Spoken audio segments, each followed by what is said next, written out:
మనం Arduino ఐడిలో ESP32 బోర్డ్స్ని install చేయాలంటే మనకు ఒక ప్రొసీజర్ ఉంటుంది.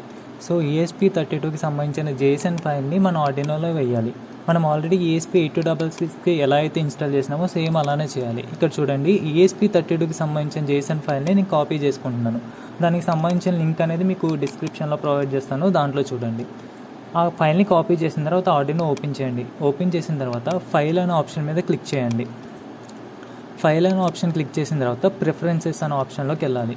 ఇక్కడ అడిషనల్ బోర్డ్ మేనేజర్ URLs అని ఉంది. మనం ఆల్రెడీ ESP8266 వేసాం కదా, దాని కింద ESP32కి సంబంధించింది కూడా పేస్ట్ చేయండి.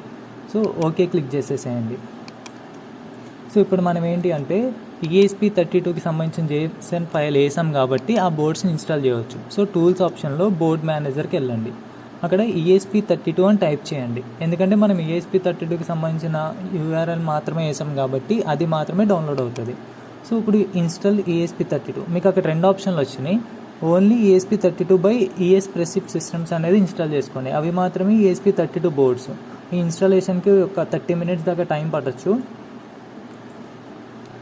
ఇన్స్టాలేషన్ జరుగుతున్నప్పుడు నెట్ అనేది చాలా స్పీడ్గా వచ్చేలాగా చూసుకోండి. ఒకవేళ ఇన్స్టాలేషన్ అనేది సగంలో ఆగిపోతే మళ్ళీ రీఇన్స్టాల్ కొట్టండి. చాలామందికి ఇన్స్టాలేషన్స్ అనేవి ఆగిపోతున్నాయి. సో ఇప్పుడు చూడండి, ఇన్స్టాలేషన్ అంతా కంప్లీట్ అయిపోయింది. ESP32 ఇన్స్టాల్ అని వచ్చింది. నెక్స్ట్ మనం క్లోజ్ అనే ఆప్షన్ క్లిక్ చేసేద్దాం. మనకి ESP32 బోర్డ్స్ అనేవి ఇన్స్టాల్ అయిపోయి ఉంటాయి. టూల్స్ ఆప్షన్ క్లిక్ చేస్తే బోర్డ్లో మనకి ఇప్పుడు 3 ఆప్షన్స్ కనిపిస్తున్నాయి. మనం ఆల్రెడీ ఈ AVR బోర్డ్స్ అనేవి ఉంటాయి.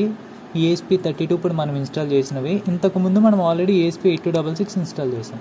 నేను ఏం చేస్తున్నానంటే ESP32లో ఒక బోర్డ్ని సెలెక్ట్ చేసి జనరల్ కోడ్ని కంపైల్ చేస్తున్నాను. ఒకవేళ ఏమైనా ప్రాబ్లం ఉంటే మనకి ఇక్కడ కంపైలేషన్ అనేది ఆగిపోద్ది. సో కోడ్ కంపైల్ చేసాం కాబట్టి చూద్దాం.